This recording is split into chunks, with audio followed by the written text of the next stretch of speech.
a secar los recuerdos frente al sol. He puesto a tender la nostalgia del ayer y no voy a llorar, pero no podré olvidar toda la desolación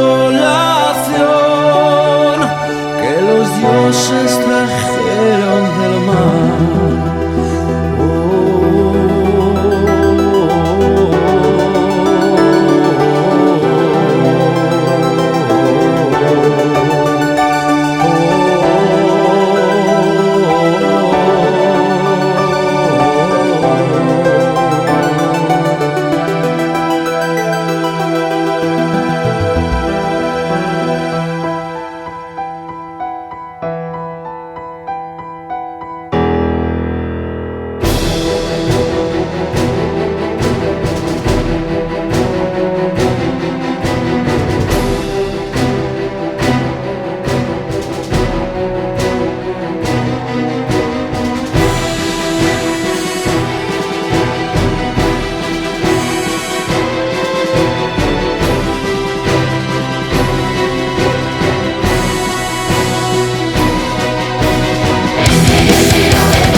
Suena el son de una canción, sueño sin temer, algo nuevo alrededor me inunda en su placer,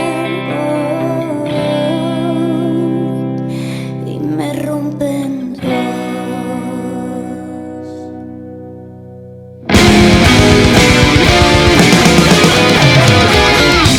Me cuenta la historia del mundo y detrás me acuna en su lecho de espinas mortal. Cumple mis deseos y mi voluntad está a punto de arder. Prefiero ocultar la persona que fui. Cuanto más le pido, más puedo exigir. Me atrapa en su mundo y no quiero escapar de este sueño y sentir su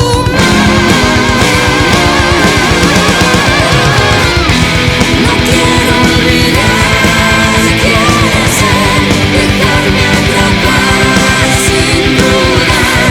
No quiero olvidar y perder, llegar hasta el fin y